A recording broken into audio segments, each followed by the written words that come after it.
के इतिहास को दफन किया गया। यहां बात चलती है कभी कभी राणा पूंजा की और महाराणा प्रताप की, तो राणा पूंजा के ऊपर विवाद खड़ा होता है और कहते हैं वो राजपूत थे। अरे तुम राणा पूंजा को राजपूत कहो या ना कहो, इससे कोई फर्क नहीं पड़ता। मैं तो महाराणा प्रताप को कहता हूं कि वो भील था, पर है वो आज भी झोपड़पट्टी के अंदर निवास कर रहा है। वो आज भी कहीं न कहीं दूसरों की जमीन के अंदर अपना तंबू लगा करके बैठा हुआ है। आप सड़कों के किनारे देख सकते हैं कि जो जैसे आप लोग सिर्फ इतना कहकर छोड़ देते हो कि ये तो जोगी है, ये तो नाथ है, या ये तो वो है, या ये तो घुमंतु है, या ये गाडोलिया लोहार है, या ऐसे तैसे आप कहीं उनको संज्ञा देते हो, लेकिन वे आपके देश के मूल मालिक हैं। वो भी आपकी तरह इस देश के इंडिजिनियस पीपल हैं, और आज तक उनके पास ना तो खड़ने को खेत है और ना रहने को प्लॉट है। और हम किसके घर में तिरंगा लहराने जा रहे हैं? हमें सोचना होगा कि हम लोग इस देश के मूल मालिक होते हुए भी इस दशा में क्यों पहुंचे और कैसे पहुंचे। ये बात आपको समझाने के लिए आया हूं, इसलिए आपसे अनुरोध करता हूं कि कृपया शांति बना करके आप धैर्य से सुनें। हम लोगों ने अपने बैनर के ऊपर लिखा है आदिवासी। आदिवासी का एक पर्यायवाची शब्द है मूल निवासी। मूल निवासी का एक पर्यायवाची और है मूलवंशी, और मूलवंशी का एक पर्यायवाची और है स्वदेशी। आदिवासी का मतलब प्रारंभ से रहने वाला, प्रारंभ से, शुरुआत से रहने वाला, आदि अनादि काल से रहने वाला। अगर आज का दिन आदिवासियों के लिए पूरे यूएनओ ने घोषित किया है, तो भारत के लिए भी किया है, और भारत के अंदर भी आज ये आदिवासी दिवस मनाया जा रहा है। तो यहां पर अपने आप में एक बात अपने आप क्लियर हो जाती है कि अगर आदिवासी इस देश में है और उन लोगों के लिए ये दिन चुना गया है, तो निश्चित रूप से इस देश में कोई बाहर वाला भी है। अगर हम कहते हैं कि हम इस देश के आदिवासी हैं और आज हम आदिवासी दिन मना रहे हैं, तो निश्चित है कि यहां कोई विदेशी जरूर है, कोई बाहर से आया हुआ भी जरूर है। हमें उस बाहर से आए हुए व्यक्ति की खोज करनी। मैं तो यहां तक कहता हूं कि आपको आदिवासी की खोज करने की जरूरत नहीं। जो आदिवासी इस देश का 6,743 जातियों में विभाजित है, जिसे संवैधानिक पहचान के तहत हमारे पुरखों ने, खास करके बाबा साहब अम्बेडकर और जयपाल सिंह मुंडा जी जैसे जो संविधान सभा में थे, उन लोगों ने हमें वर्गों में इकट्ठा किया।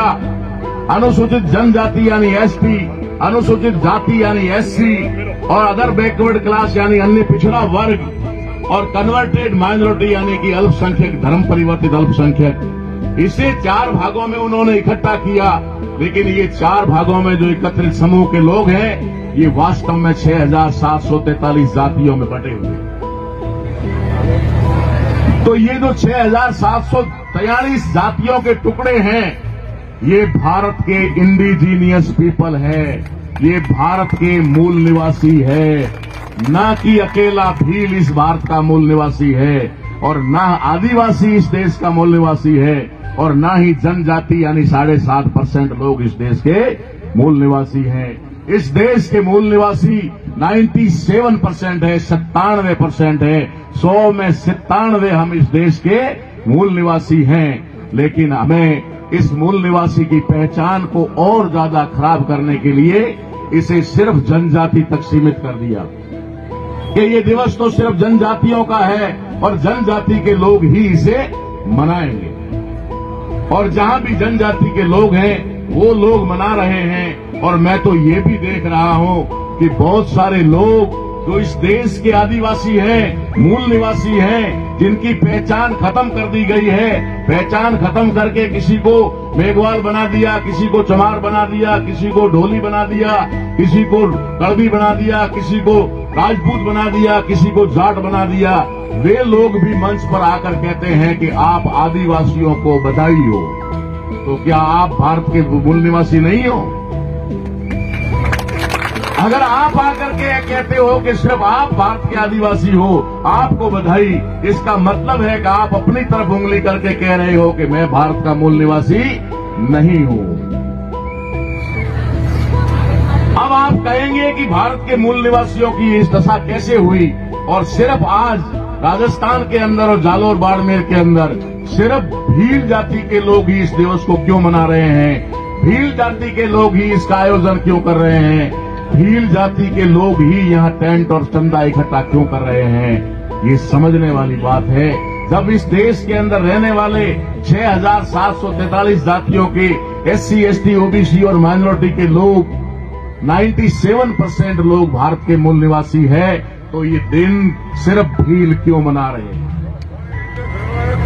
इसकी वजह आपको बताना चाहता हूं। इसकी वजह यह है कि भारत के इतिहास को हमें पढ़ाया नहीं गया, पढ़ाया गया नहीं पढ़ाया गया वो तो ठीक है, भारत के इतिहास को ही दफन कर दिया गया, भारत के इतिहास को दफन किया गया।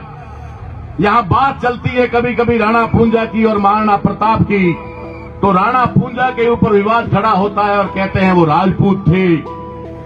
अरे तुम राणा पूंजा को राजपूत कहो या ना कहो, इससे कोई फर्क नहीं पड़ता। मैं तो महाराणा प्रताप को कहता हूं कि वो भील था,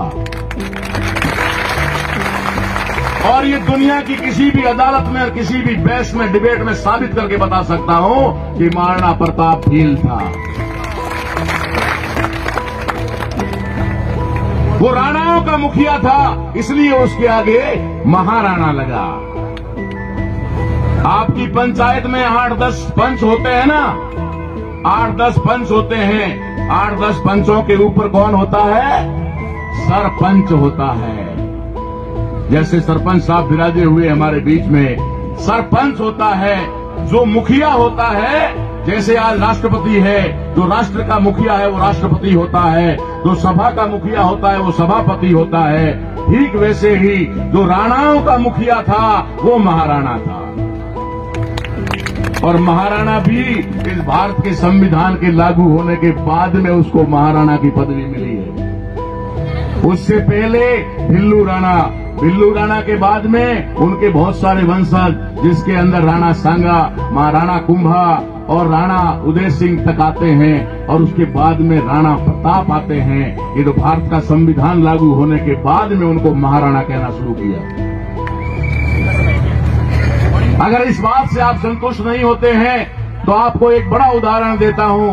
इस देश के अंदर जो स्वर्णिम युग कहा जाता था, मौर्य साम्राज्य, जिसके बारे में कभी किसी ने सुना होगा, अगर नहीं किसी ने सुना है तो इतना तो जरूर सुना होगा कि पहले हमारे बूढ़े बुजुर्ग कहीं इकट्ठा होते थे तो बात करते थे, बात जिसको मारवाड़ी में कहता है वात मोड़वा रात्रि, है ना, कहानी जिसको आज कहते हैं हिंदी में, कहानियां सुनाते थे।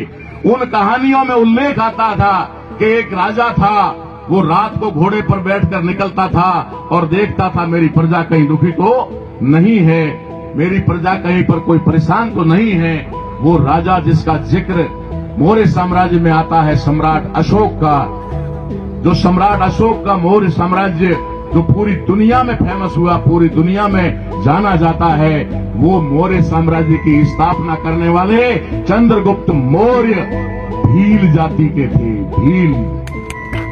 और ये भी बता देता हूं, उस समय जाति व्यवस्था नहीं थी, जाति व्यवस्था नहीं थी, मगर वो भील थे।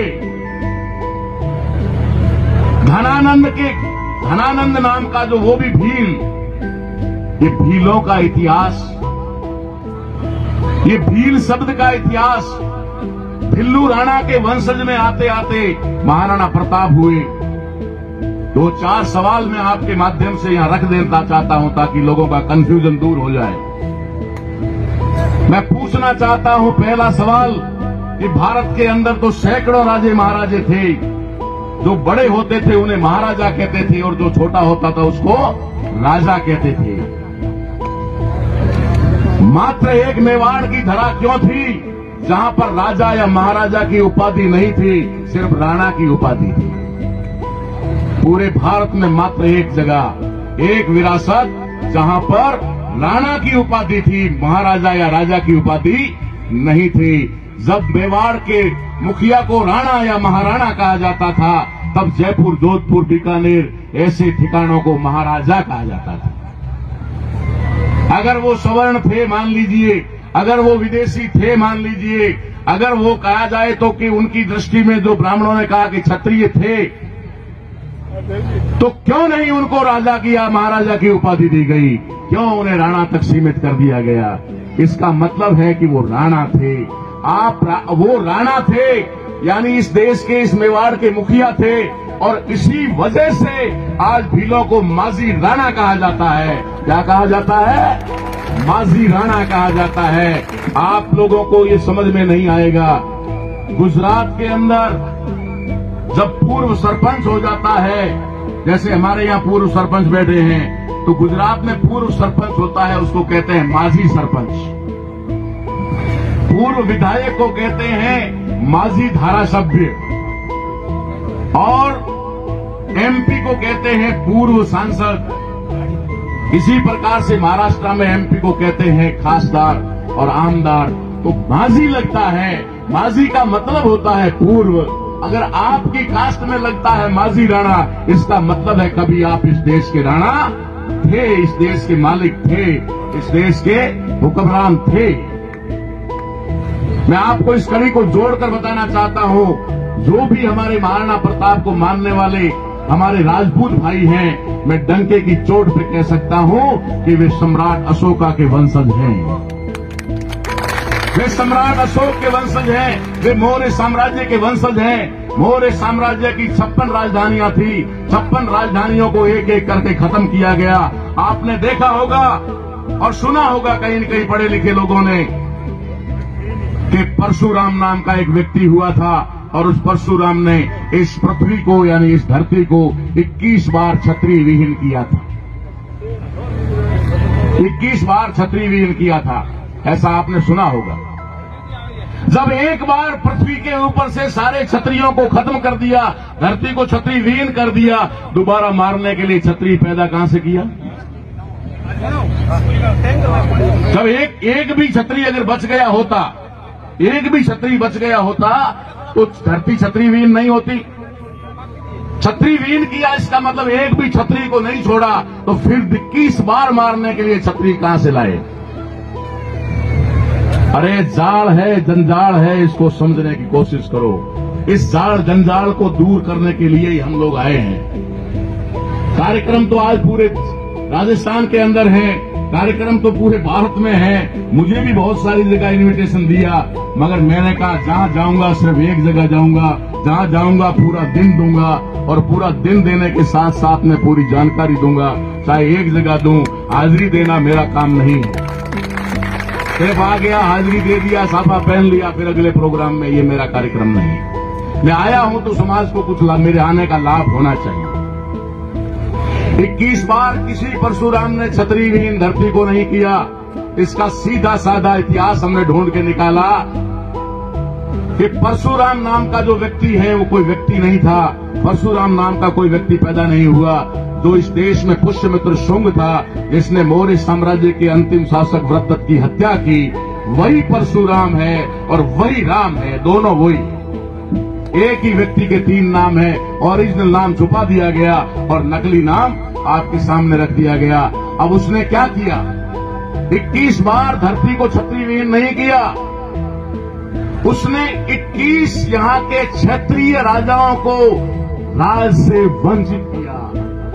21 राजाओं को, जिसमें पहला राजा था साकेत नगरी का राजा हरिश्चंद्र, जिसे आज अयोध्या कहा जाता है। सबसे पहले ब्राह्मण ने छल कपट के साथ, धोखाधड़ी के साथ राजा हरिश्चंद्र का राज छीना। उसके बाद में उज्जैन का राज जो विक्रमादित्य के पास में था, राजा विक्रमादित्य, उससे छीना। उसी तरीके से राजा भर्तरी से राज छीना। उसी तरीके से राजा मोरध्वज से राज छीना। मोरध्वज का मतलब होता है जो अपने ऊपर मयूर ध्वज रखता था, यानी मौर्य साम्राज्य का वंशज था। जो मौर्य साम्राज्य के वंशज थे वही थे। आज आपके सामने कैसेटों में और बड़े बड़े कलाकारों के माध्यम से जो जहर परोसा जा रहा है, ये आपके इतिहास को खत्म करने का किया जा रहा है। आपके जालोर जिले में एक लोयानागढ़ नाम का एक बहुत बड़ा इतिहास है। लोयानागढ़ में राजा चंदन हुआ करते थे। राजा चंदन से भी राज छीना गया था। परशुराम अर्थात हकीकत में पुष्यमित्र शुंग ने हमारे 56 राजाओं में से 21 राजाओं को राज से वंचित किया, उनसे राज छीन लिया। इसलिए उसकी कहावत बनी कि परशुराम ने 21 धरती को यानी 21 साम्राज्य को खत्म करके क्षत्रिय का मतलब होता है लोकल, भारत के मूल निवासी। उन्होंने मूल निवासियों के शासन को खत्म किया, लेकिन उसके बावजूद भी कहीं न कहीं हमारा अस्तित्व बना रहा। और अस्तित्व बना रहा तो उनके वंशज जो गांवों में, जो बड़े या छोटे रियासतों में वहां पर बच गए, उनको वो खत्म नहीं कर पाए, क्योंकि सब जगह पहुंचाने के लिए उनके पास में लोग नहीं थे। इसलिए उन्होंने क्या किया, उन्होंने उन्हीं लोगों को वहां पर लगाया। गांव में कोई ढंग का आदमी मिला, उसको बोला लगान वसूल करने का काम तुम करोगे, इन लोगों से वसूली तुम करोगे। जो वसूली करने पे काम पे लगाए गए वे ही आज गांव के ठाकुर बन गए, वे ही गांव के आज मालिक बन गए।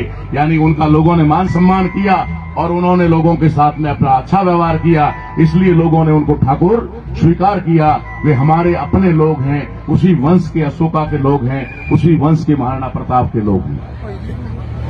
इस बात को हमें गंभीरता से समझना पड़ेगा, वरना ये जो हमारे बीच की खाई है, हमारी लड़ाई है, ये खत्म नहीं हो सकती। हम चिल्लाते रहेंगे आज उसने मार दिया, कल उसने मार दिया, और दुश्मन जो है, वास्तविक दुश्मन है, वो हमें लड़ाना चाहता है, वो लड़ा करके हमें कमजोर करना चाहता है। इसलिए मैं आपको पहला उदाहरण दिया कि महाराणा प्रताप के आगे राणा या महाराणा क्यों लगा, राजा या महाराजा क्यों नहीं लगा, क्योंकि वो इस धरती के पुत्र थे। दूसरा उदाहरण, जब अकबर ने कहा कि सभी राजा मेरे अधीन में आ जाओ और मैं इस देश का जो है बादशाह बन रहा हूँ, सब लोग आ जाओ, तो सारे लोग चले गए। कोई अपनी बहन बेटी देके गया, कोई कैसे भी गया, कोई नजराने देकर गया, कोई अपनी रियासत की जमीन देकर गया और जाकर के कहा कि बस हमें तो तख्त और ताज दे दो। उन्होंने तख्त और ताज दे दिया। मेवाड़ की धरती का एकमात्र पुत्र था जिसने कहा कि न तो बिका हूं और न बिकूंगा, कहीं पर भी मैं अपनी मातृभूमि के साथ समझौता नहीं करूंगा। अगर मुझे सम्मान मिलेगा, मुझे मान मिलेगा, जैसा अभी आपको कहा गया है, तो मान और सम्मान मिलेगा तो मैं आपके साथ में आऊंगा, बिना मान सम्मान के मैं आपके साथ नहीं आऊंगा। लेकिन अकबर के मन में ऐसा कोई पाप नहीं था। अकबर ने कहा कि कोई बात नहीं, आपको पूरा मान सम्मान और इज्जत दिया जाएगा, आप हमारे साथ में आ जाओ। लेकिन उस समय जो राजे महाराजे थे, जो भारतीय मूल के नहीं थे, जो विदेशी खून के थे, उन लोगों ने कहा ये महाराणा प्रताप या राणा प्रताप जो है, ये सम्राट अशोक का वंशज है, उसकी आखिरी विरासत है और ये हमारे बराबर नहीं बैठ सकता। आपके दरबार में अगर ये बैठेगा तो हम नहीं बैठेंगे। अकबर के सामने बड़ी समस्या खड़ी हो गई। अकबर ने फिर अपने सलाहकारों को, नवरत्नों को बुलाया और उसमें बहुत सारे ब्राह्मण थे। उन्होंने सलाह दी और कहा कि साहब कोई बात नहीं, ये राजे महाराजे भी खुश हो जाएंगे और अकबर भी आपके अधीन आ जाएगा, क्योंकि अकबर अगर, महाराणा प्रताप अगर आपके अधीन नहीं आएगा तो संपूर्ण भारत के आप बादशाह नहीं माने जाओगे। ऐसी स्थिति में उन्होंने सलाह दी और कहा कि वो जो राजे महाराजे थे उनको कहा कि महाराणा प्रताप का सिंहासन जो है वो 1.5 इंच यानी 2 अंगुल नीचे रखा जाएगा। अब तो आप राजी हो? जो सिंहासन वहां रखे गए, उन सिंहासन में मेवाड़ का सिंहासन 1.5 इंच यानी 2 अंगुल नीचे रखा गया। और फिर उनको ऐलान किया और कहा महाराणा प्रताप को अकबर ने कि आ जाइए, आपको हमारे दरबार में बराबरी की इज्जत है, बराबरी का दर्जा है, आप आ जाइए। महाराणा प्रताप चेतक पर सवार होते हैं और दिल्ली जाते हैं। दिल्ली जाने के बाद जब वो अकबर के दरबार में प्रवेश करते हैं तो उनकी नजर घूमती है और मेवाड़ के सिंहासन पर नजर पड़ती है तो फट से वो जान जाते हैं कि मेवाड़ के सिंहासन को 2 इंच नीचे, 2 अंगुल नीचे रखा गया है। वो वहीं से दहाड़ते हुए कहते हैं कि जहां मेरी मेवाड़ धरा का सम्मान नहीं, वहां पर प्रताप एक क्षण रुकने वाला नहीं, और अपने घोड़े पे टांग लगा करके वहां से निकल जाता है। सारी कहानी और सारा खेल यहां से शुरू होता है। ये जो आज अपने आप को कहते हैं कि महाराणा प्रताप हमारा शौर्य था, महाराणा प्रताप हमारा था, कहां मर गए थे उस समय जब महाराणा प्रताप घास की रोटी खा रहा था? कहां मर गए थे जहां उसके लिए गाड़ो लिए लोहार और भील लड़ रहे थे? राणा भूंजा उनकी सेना का सेनापति बना था। और यही लोग जो राजे महाराजे कहने वाले हैं, वे लोग अकबर की सेना में शामिल होकर के महाराणा प्रताप को हराने के लिए जाते हैं। ये इतिहास अब ज्यादा समय तक छुपा कर नहीं रख सकते आप। ये महाराणा प्रताप का अपमान हुआ क्योंकि महाराणा प्रताप भारत का मूल निवासी था, भारत का वीर था। उसके बाद का उदाहरण देता हूं आपको कि अगर महाराणा प्रताप मान लीजिए कि ओरिजिनल क्षत्रिय था या उन राजे महाराजाओं के खून का था या इस विदेशी खून का था, अगर ऐसा था तो महाराणा प्रताप को उस समय इज्जत क्यों नहीं दी गई? उस समय बराबरी का दर्जा क्यों नहीं दिया गया? ये बात बहुत महत्वपूर्ण और समझने की है कि उस समय उनके साथ भेदभाव किया गया था। और भेदभाव इसलिए किया गया था कि वो भारतीय मूल के थे, भारतीय नस्ल के थे। जिन दो नस्लों की बात आपको बताने आया हूं, एक आदिवासी नस्ल और एक विदेशी नस्ल। महाराणा प्रताप विदेशी नस्ल का नहीं था, महाराणा प्रताप भारत की धरती की नस्ल का था, इसलिए उसके साथ में भेदभाव हुआ। अरे अभी तो बहुत कुछ इतिहास है, हम ढूंढ के निकाल रहे हैं। तुमने तो कह दिया कि राणा बाबा रामदेव भी राजपूत थे या क्षत्रिय थे। अभी ठहरो, अभी और ढूंढ के निकाल रहे हैं। तो शायर मेघवाल का बेटा था और पोखरण में राजमहल से बाहर उसकी कुटिया बनाई गई थी जहां उसका लालन पोषण हुआ।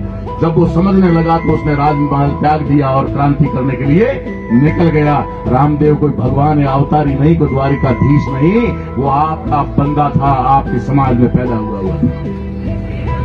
ठीक वैसे ही बाबूजी राठौड़ को कह करके कह दिया गया, अरे बाबूजी राठौड़ भीलनी का बेटा था।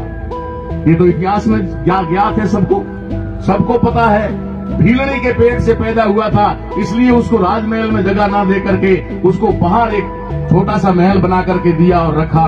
बाहर आपने सुना होगा कहीं कहावतों में, हड़बू बाबू रामदेव जाम्बो ने जसनाथ। हड़बू बाबू रामदेव, जाम्बो और जसनाथ, ये 5 लोग एक साथ क्रांति कर रहे थे। वहां पर एक साथ उनका आंदोलन चल रहा था। ये कोई भगवान या देवी देवता नहीं थे, ये हमारे समाज के गौरव पुरुष थे। इसलिए मैं उस चीज में ज्यादा गहराई में नहीं जाऊंगा। मैं सिर्फ आपको ये बताना चाहता हूं कि आज हमको तितर बितर करके, तोड़ मरोड़ करके एक दूसरे का दुश्मन किसने बनाया? अगर हमें किसी ने दुश्मन बनाया तो 3% ब्राह्मण ने बनाया। ये ब्राह्मण जो है, इस ब्राह्मण ने हमको गुलाम बनाया, हमको एक दूसरे से ऊपर नीचे बनाया। हम भारत के मूल निवासी और समान रूप से ब्लड के रिलेशन वाले लोगों को आपस में एक दूसरे के साथ भेद कर दिया। ये तो भांभी है, ये भंगी है, ये भील है, इस प्रकार का हमें दर्जा दिया गया। ये दर्जा ऐसे ही नहीं दिया गया। भारत के जो मूल निवासी लोग हैं, जिनका इतिहास में एक ही नाम होता था, भील, एक ही नाम होता था। उसके बाद में उनके बेटे आगे बढ़ते गए तो कोई नागवंशी हुआ, कोई राजवंशी हुआ, कोई सूर्यवंशी हुआ, कोई चंद्रवंशी हुआ। ऐसे करके आगे वो बढ़ते गए और राज करते गए। लेकिन जब ब्राह्मणों ने, पुष्यमित्र शुंग ने मौर्य साम्राज्य का अंत किया, उसके बाद में उन्होंने प्लानिंग बना करके हमारे लोगों को जातियों में बांटा। और जाति जिसके बारे में मैं आपको जिक्र करने जा रहा हूं, ये जाति हमारे काम के आधार पर है। आदिवासियों की कोई जाति काम के आधार पर नहीं है, वो प्रकृति के आधार पर है, प्रकृति के आधार पर है। एक बहुत बड़ा उदाहरण हमें समाज में मिलता है कि हम एक कैसे हैं। हमारे समाज के अंदर, मूल निवासी बहुजन समाज के अंदर, अगर भाटी, वाघेला, चौहान, राठौड़, परमार, पंवार, अगर इस प्रकार का कोई सरनेम है तो वो एक राजपूत से लगा करके जोगी तक है, भंगी तक है। इसका मतलब है भीलों में भी भाटी, चौहान, राठौड़ और ये होते हैं, राजपूतों में भी भाटी, चौहान, राठौड़ और वाघेला, सोलंकी होते हैं, मेघवालों में भी होते हैं, जब दूसरी जातियों कुमारों में भी होते हैं, दर्जियों में भी होते हैं, नाइयों में भी होते हैं। इसका मतलब है हम सब एक ही ब्लड के लोग हैं, एक ही खून के लोग हैं, हम सब इस देश के मूल मालिक हैं। आज हम लोग जातियों में बांट दिए गए हैं। आपकी जानकारी के लिए बताता हूं कि आपकी 3 पहचान है। एक पहचान है आपकी जाति, अगर आप कहीं भी जाएंगे, बस में बैठेंगे, गांव में जाएंगे, किसी व्यक्ति से मिलेंगे, जब दो व्यक्ति मिलेंगे तो एक व्यक्ति सीधा सवाल उससे करेगा, भाई साहब कई जाति रहो।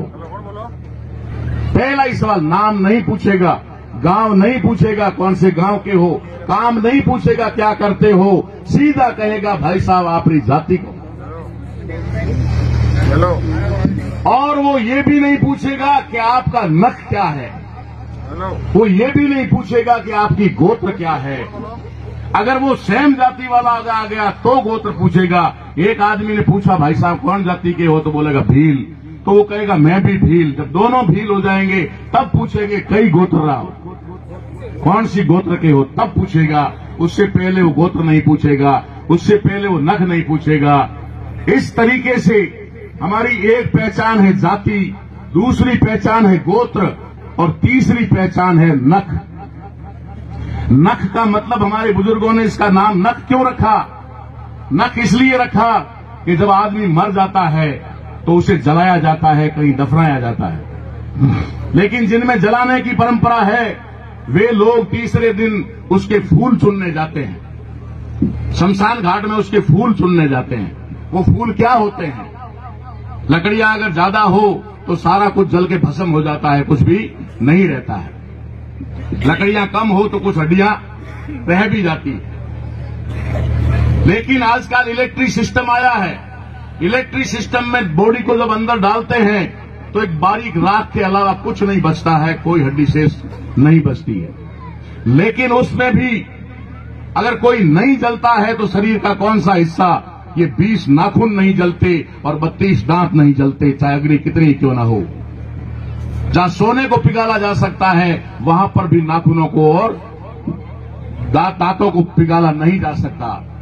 तो जलने के बाद में वहां से कौवे वगैरह कोई उस दांत को लेकर के इधर उधर ना डाल दे, इसलिए हमारे लोगों ने परंपरा बनाई कि इनको चुन करके फिर किसी बहती नदी में डाल दो, ताकि बहती नदी में पानी के साथ घिस घिस करके वो खत्म हो जाएंगे। इस प्रकार का ये नख है। नख का मतलब होता है मूल।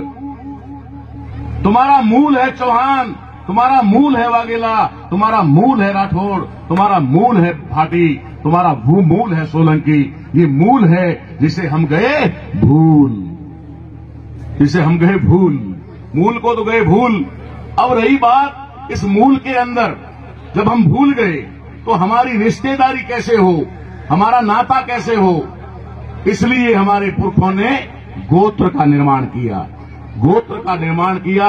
उस गोत्र में आप किसी भी जाति में जाकर के देखेंगे तो वो जो गोत्र है वो अलग अलग उनके काम और उसके आधार पर है।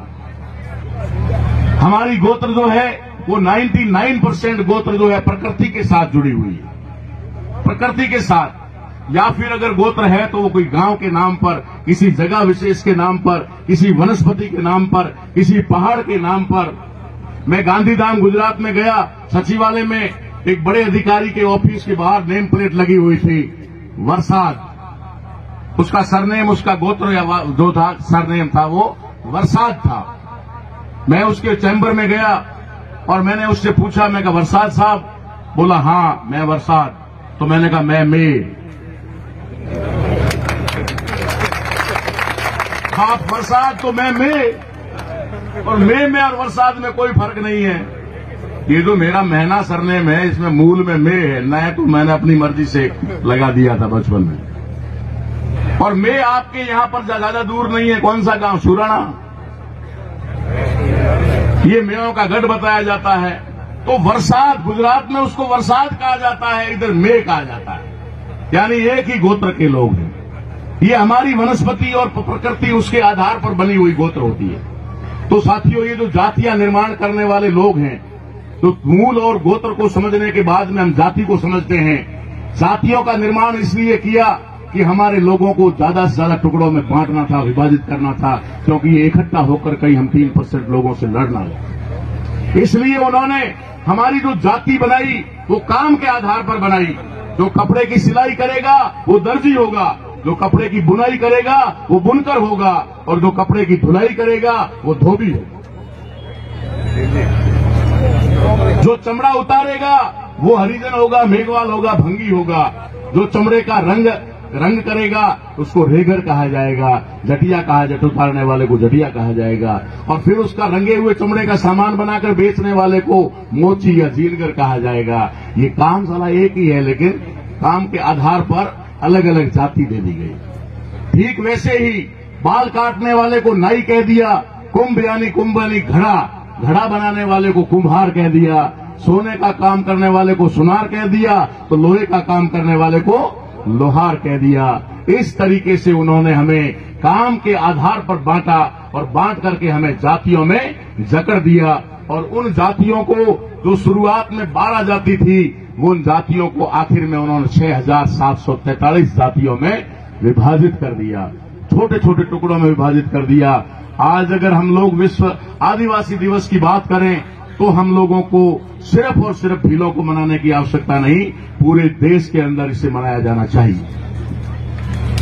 और हर जाति को मैं आने वाले समय में, पिछली बार मैंने एक संदेश दिया था कि एक ही दिन 9 तारीख को हम सभी जगह नहीं पहुंच पाते, हमारी समस्या रहती है, समय की समस्या रहती है और लोग भी सब इकट्ठा नहीं हो पाते।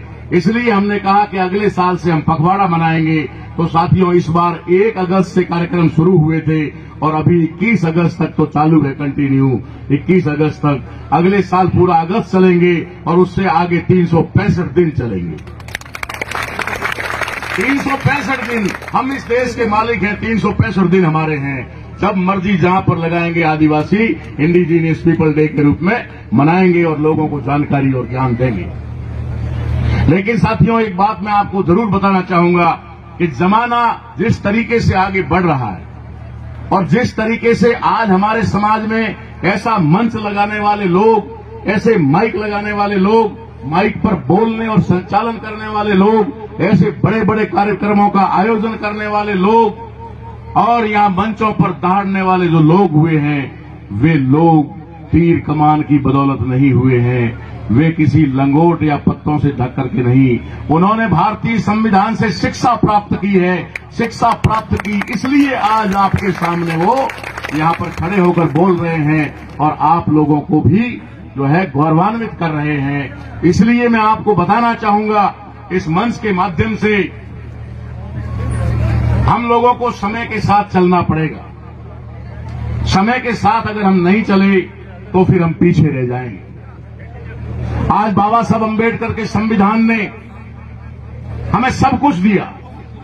हां, मैं जानता हूं कि मैं उस वर्ग से हूं जो जंगलों में छुप करके रहता था, जहां पर उसको पहनने के लिए कपड़ा नहीं मिलता था, बदन ढकने के लिए कपड़ा नहीं मिलता था, तो वो मजबूरी में पेड़ों की छाल और पत्तों से अपने बदन को ढकता था। ये उस समय की लाचारी थी, मजबूरी थी। या फिर गांवों में रहने वाले हमारे लोगों को अच्छा कपड़ा पहनने का अधिकार नहीं था, बढ़िया साफा पहनने का अधिकार नहीं था और अच्छे जूते पहनने का भी अधिकार नहीं था।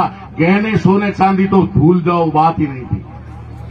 अगर वो नहीं था, इसलिए हमारे लोग नंगे बदन घूमते थे। इसलिए हमारे लोग, जब साफा पहनने का अधिकार नहीं था, तब वो गमछा बांधते थे, तब वो इस प्रकार का लंगोट जो लीरी पे शरीर तन पे माथे पे बांधते थे। अरे आज बाबा साहब अम्बेडकर ने हमें टाई कोट सूट शेरवानी, घोड़ी पर चढ़ने का अधिकार, लिखने पढ़ने का अधिकार, कलेक्टर मंत्री एमएलए एमपी बनने का अधिकार दे दिया। अब हम लंगोटी की तरफ क्यों जा रहे हैं, ये बात थोड़ी मेरे भी समझ में नहीं आ रही। अगर हम लंगोटी की तरफ जा रहे हैं, बाबा साहब अम्बेडकर ने कहा कि मैंने तुम्हें कपड़ा पहनने का अधिकार दिया, मैंने तुम्हें पढ़ने लिखने का अधिकार दिया, मैंने तुम्हें खेत खलियान और जमीन रखने का अधिकार दिया, मैंने तुम्हें सोने चांदी के गहने बनवाने पहनने का अधिकार दिया, मैंने आपको मंथली तनख्वाह लेने का अधिकार दिया, मैंने आपको डेली हाजिरी में 500 और 1000 रुपए डेली लेने का अधिकार दिया। अब तुम नंगे और भूखे की तरह इस तरीके से भेष बनाकर आते हो, तो बाबा साहब अगर कहीं से देख रहे होंगे तो उनको दुख होता होगा कि ये लोग पता नहीं कहां जाना चाहते हैं। मैं अपनी संस्कृति को अच्छी तरह से समझ सकता हूं। आपकी संस्कृति आपकी कोई कपड़ों में नहीं छुपी हुई है, आपकी संस्कृति कोई आपके तीर कमान में नहीं छुपी हुई है। ये तो हमारा उस समय का हथियार था। आज तो AK-56 आ गया, 47 आ गया, आज तो पता नहीं क्या क्या आ गया, आज तो मोबाइल वेपन आ गया, मोबाइल के माध्यम से भी आदमी को मारा जा रहा है। तो आप कैसे कह सकते हैं कि हमको आज फिर तीर कमान की जरूरत पड़ी? तीर कमान हमारे लोगों का उस समय का हथियार था, उसका हमें सम्मान करना चाहिए, उसका हमें गौरव महसूस करना चाहिए। मगर आज के जमाने में अगर हम तीर कमान लेकर निकलेंगे तो कोई लड़ाई हम जीत नहीं पाएंगे, ना तो कोई शारीरिक लड़ाई जीत पाएंगे, ना कोई मानसिक या बौद्धिक लड़ाई जीत पाएंगे। इसलिए हमें तीर कमान को अपने घर में रख करके अपना सम्मान करना चाहिए। उसके लिए मैं आपको मना नहीं करता, लेकिन आपके घर के अंदर हर व्यक्ति के जितने घर में मेंबर हैं उनकी जेब में एक पेन जरूर होना चाहिए। ये आज का धनुष है, आज का तीर है, आज की तलवार है, ये आज का AK-56 और 47 है। बाबा साहब अम्बेडकर ने ना तो किसी को गाली दी, ना किसी को बुरा भला कहा, ना किसी से लड़ाई झगड़ा किया, ना कभी एक कतरा खून बहाया, ना एक दिन भी जेल गए और भारत की 2500 सालों की व्यवस्था को बदल दिया। किस आधार पे बदला? किस आधार पे बदला? उन्होंने एक खून का कतरा नहीं बहाने दिया, लेकिन स्याही समंदर जितनी बहा दी। स्याही जो है वो समंदर जितनी बहा दी। बाबा साहब अम्बेडकर से ज्यादा साहित्य लिखने वाला आज दिन तक इस धरती पर कोई पैदा नहीं